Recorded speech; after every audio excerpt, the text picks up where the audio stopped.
افغانستان د آسیا په زړه کې پروت له هر اړخه هغه غني هیواد دی چې د استراتیژیک موقعیت او شتمنو طبعي زیرمو په لرلو سره یې ډیرو زبر ځواکونو د ګونډه کولو هڅې کړې چې لا تر اوسه یې دغه هیواد د اور په لمبو کې سوځي.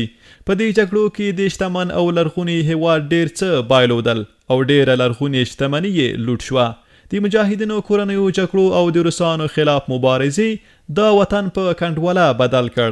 هر چای د چور او تالان هڅې وکړي او آن د دې وطن لرغونې او تاریخي شتمنۍ یې وپلورلې.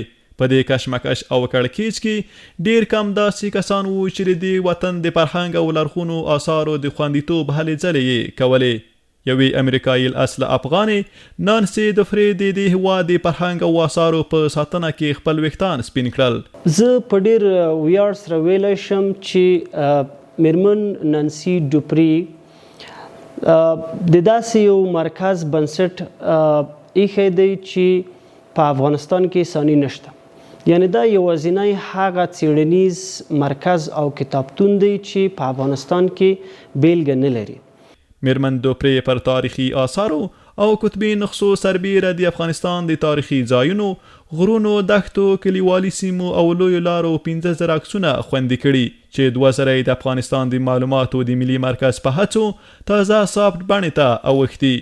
د افغانستان د معلوماتو ملي مرکز د هیواد د تاریخي آثارو دلته د بهرنیانو لخوا د جوړ شوو مستندو فلمونو، تاریخي نقشو، ورځپاڼو او د افغانستان په اړه د هر ډول کتبي نقشو د خوندي کولو په موخه کار کوي چې تر اوسه 80% سافت بڼې ته اوښتي دي.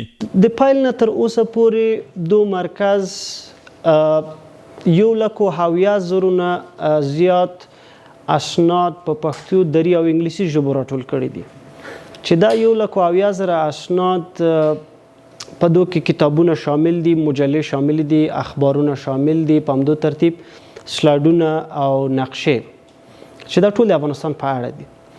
او شاوخوا د 80% نه زیات دغه اسناد سکن شوي دي او ډیټابیس ته پورته شوي. البته د یادولو وړ ده چې موږ هغه اسناد سکن کوو او ډیټابیس ته سافت کاپي پورته کوو کوم چې کاپی رایټ نه وي. د دغه مرکز د کتابتون مسؤل وایي دا اثار یې د خلکو په همکارۍ په وړیا او ځینې یې د پیسو په بدل کې ترلاسه کړي دي.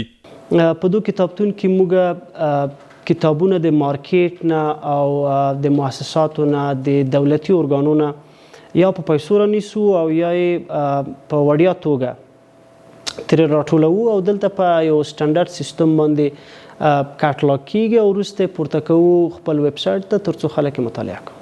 د قاضي زوی په خبره دلته هر میاشت سلګونه محصلین د خپلو څېړنو د پوره کولو په موخه راځي او له شته کتابونو استفاده کوي.